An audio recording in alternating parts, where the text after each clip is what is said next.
आणि आता पाहणार आहोत टॉप 9 राजकीय बातम्या। ज्यांच्या जास्त जागा त्यांचा मुख्यमंत्री हे धोरण नको, चेहरा ठरवा आणि मगच पुढे चला, जागेवरून मारामारी करू नका, उद्धव ठाकरेंचा महाविकास आघाडीच्या नेत्यांवर दबाव।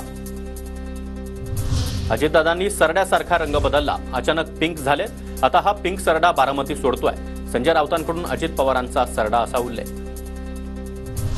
लाडकी बहीण योजनेचे दिलेले पैसे परत घेतले जाणार नाही, कोण मायचा लाल असं बोलत असेल तर जीभ हासडून काढेन, रवी राणा आणि महेश शिंदेंनी केलेल्या वक्तव्यानंतर अजित पवारांची तंबी।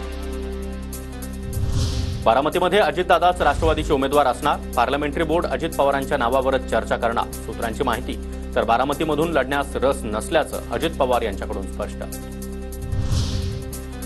बहिणींचं नातं आमच्या भावांना कळलंच नाही, निरागस बहीण भावाच्या नात्याला किंमत लावायचं काम सध्या सरकारने केलंय, 1500 रुपयाला हे नातं विकाऊ नाही, सुप्रिया सुळेंचा राज्य सरकारवर निशाणा।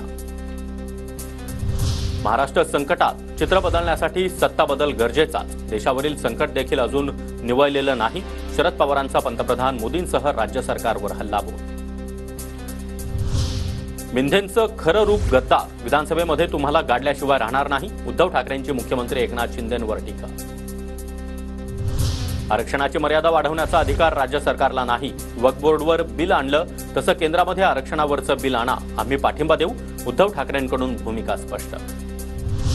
महायुतीमध्ये अजित पवार गटाची 80 ते 90 जागांवर लढण्याची तयारी, पक्षानं गोळा केलेल्या मतदारसंघाच्या अहवालासह संभाव्य उमेदवारांवर बैठकीत चर्चा, सूत्रांची माहिती।